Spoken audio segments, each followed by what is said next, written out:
자, 이제 우리가 4편인데요. 4편은 재산보험입니다. 우리 재산보험 같은 경우는 범위가 작고요. 마찬가지로 늘 나오는 문제가 나오니까 여러분들 뭐 어렵게 생각하지 마시고 늘 나오는 문제들 중심으로만 여러분들이 기억하시고 문제나 아니면은 우리가 교재에 나와 있는 그런 핵심 포인트 중심으로 여러분 학습하시면 되겠습니다. 31번 문제입니다. 우리가 재산보험 같은 경우는 우리가 뭐 사전적으로 꼭 기억하셔야 되는 것은 재산보험에는 상질간이 있다. 상해, 질병, 간병보험이 있다. 요게 이제 우리 재산보험의 구성이고요. 재산보험이라고 하는 것은 우리가 생명보험의 성격도 가지고 있고 손해보험의 성격도 가지고 있다. 요게 두 개가 같이 가지고 있다. 그래서 요 중간에 껴있기 때문에 우리가 요거를 회색 분자, 회색 지대라고 해서 영어로는 우리가 요거를 그레이 존이라고 한다. 요 정도 기억하시고요. 그 다음에 생명보험은 우리가 일반적으로 정액 보상을 하고 있고요. 그 다음에 우리 손해보험 같은 경우는 우리가 실손 보상을 하고 있습니다. 그래서 정액 보상 기능과 실손 보상 기능이 같이 있는 게 재산보험이 되겠고요. 재산보험 같은 경우는 우리가 상법에는 나타나 있지 않습니다. 상법에는 없었고요. 최근 보험이기 때문에 상법에는 규정이 없고 우리 재산보험을 규정한 것은 어디에 규정이 되어 있냐면은 보험업법에 규정이 되어 있다. 자, 요 정도 기억하시면 재산보험의 일단 개요에 대한 문제가 나오면 여러분들이 대부분 맞을 수 있습니다. 자, 맞는 거 고르는 문제니까 사람의 생존에 관련된 건 생명보험이고 손해에 관련된 거는 손해보험이고 채무불이행 이런 것도 손해보험에서 다루죠. 배상 책임이나 신체 질병 아까 상질간 질병이니까 어디에 해당합니까? 재산보험에 해당합니다. 자, 이건 거저주는 문제니까 여러분들 어렵게 생각하지 마시고 신체 질병이나 상해 그 다음에 간병, 요양 이런 부분들은 재산보험이 맞다 이렇게 기억하시면 되겠습니다. 다음 중 질병사망특약 우리가 이제 특별하게 질병사망특약이라고 하는 거 손해보험이나 재산보험에서 질병사망이든 상해사망이든 우리가 사망보장을 하기 위해서는 반드시 우리가 특약으로 가입하셔야 돼요. 기본 주계약에서는 우리가 사망보장을 할 수가 없다. 요거 하나 꼭 기억하시고요. 질병사망특약이라고 하는 거는 우리가 80세 만기고 2억 원 한도다. 요 정도까지 같이 기억하시면 되겠습니다. 80세 만기 2억 원 한도. 그러니까 손해보험회사는 80세 만기 3억 원 미만이 아니라 틀린 거니까 3억 원이 아니라 2억 원이 되겠다. 이렇게 보시면 되겠습니다. 자, 33번 재산보험에 대한 설명으로 틀린 거. 자, 우리가 재산보험도 일반 보험하고 똑같습니다. 그러니까 일반 보험하고 똑같다는 얘기는 뭡니까?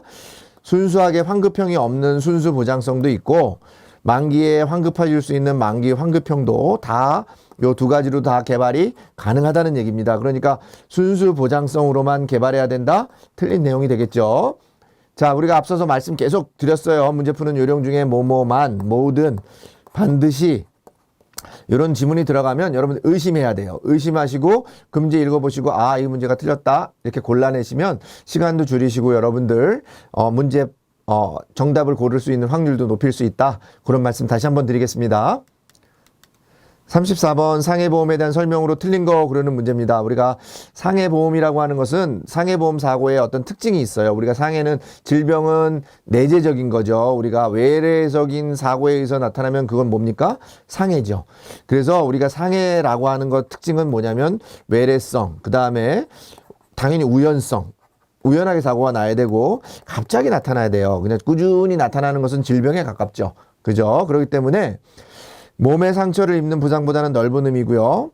우리가 상해라고 해서 반드시 밖에 보이지 않는다. 그래서 여러분들 여기 나타난 어떤 특별한 그런 게 없는데 우리가 근육통도 있을 수도 있고요. 다쳐가지고 이 안에서 곪을 수도 있잖아요. 그죠? 그렇기 때문에 외관상 분명한 상처 자국을 남기는 것을 말하는 게 아니라 그거보다는 더 넓은 범위를 의미하고 있습니다. 그래서 틀린 내용은 나번이 되겠습니다.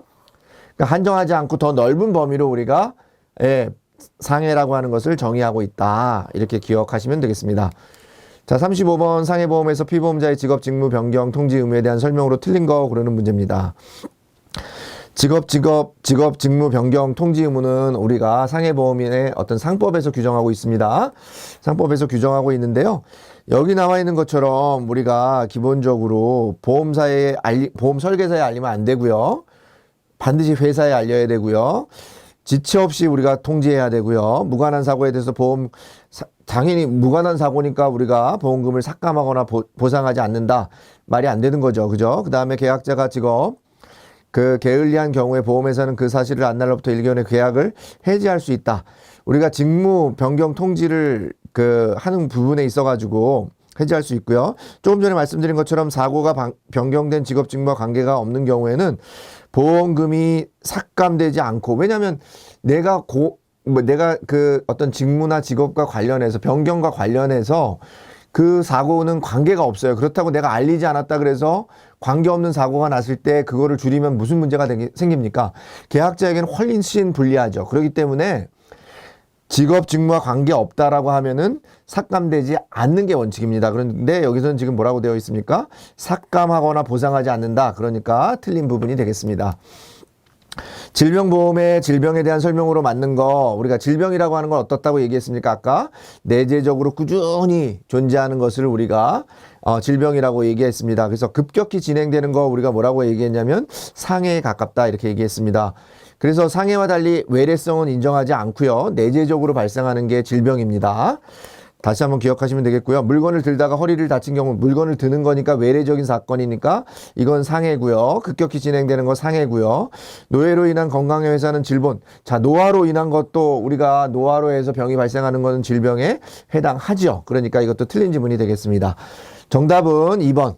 상해와 달리 외래성이 인정되지 않는다. 그게 아니라 상해와 달리 맞죠. 상해와 달리 외래성이 인정되지 않고 내재적으로 우리가 발생하는 것을 우리가 뭐라고 한다? 질병이라고 한다. 이렇게 정의했습니다. 자, 37번입니다. 암의 직접적인 치료에 해당하는 것은 이거는 좀 어렵게 나타난 문제입니다. 우리가 이제 통상적으로 우리가 직접적인 치료에 해당하는 거. 자, 우리가 식이요법이나 명상요법이나 합병증 치료, 후유증이나 합병증은 우리가 뭐라고 하냐면은 이것은 직접 치료가 아니고요. 이 외의 내용들을 우리가 직접 치료라고 합니다. 그래서 호스피스 완화 의료 임종 과정에 있는 연명 치료에 대해서 말기 암 환자에 대한 치료는 암 때문에 치료하는 거니까 이게 암 직접 치료가 되겠습니다. 다시 한번 기억하면 면역 강화 치료나 그 다음에 우리 합병증이나 후유증에 대한 치료는 암 직접 치료에 해당하지 않는다. 꼭 기억하시면 좋겠습니다. 우리가 암의 직접 치료에 대해서는 자주 출제가 되고 있어요. 이거를 암의 직접 치료에 해당하는 거, 해당하지 않는 거. 다 그 다음 중에 이런 부분들을 뭐라고 설명하냐? 암의 직접적인 치료. 이런 것까지도 물어보는 시험 문제가 나오니까 여러분들이 같이 기억하시면 되겠습니다. 다음 중 실손 의료보험의 보장 대상 영역에 해당하는 거. 자, 모두 고르면 여러분 어떻게 됐습니까? 우리가 실손의료보험이라고 하는 것은 국민건강보험상의 급여 항목 중 법정 본인 부담금과 비급여 대상인 개인 부담금이 해당되는 겁니다. 요 두 가지입니다.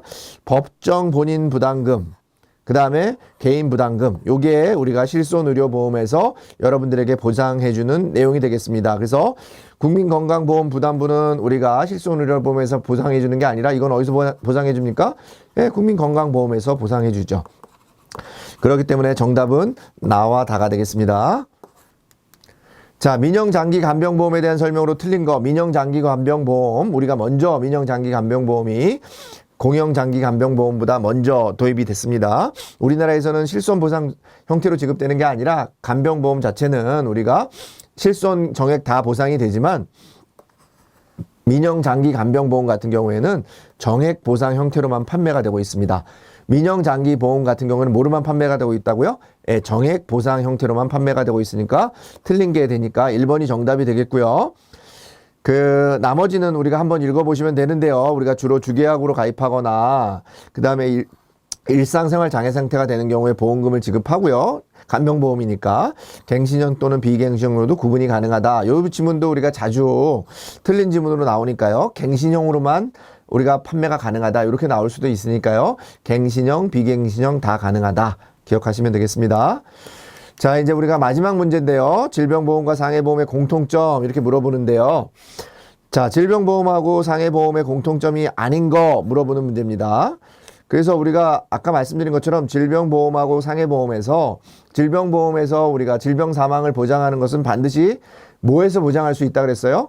예, 특약에서 보장할 수 있다. 똑같은 문제가 한 번 더 서비스로 나온 거예요. 문제가 좀 다르지만 여러분들 문제가 앞부분의 지문에서 정답이 있는 경우도 있으니까 여러분들 그럴 때는 그냥 보너스라고 생각하시면서 문제를 푸시면 되겠습니다. 그래서 정답은 공통점이 아닌 거니까 질병 사망은 특약에서 우리가 보장할 수밖에 없다. 질병 사망은 어디서 보장한다고요?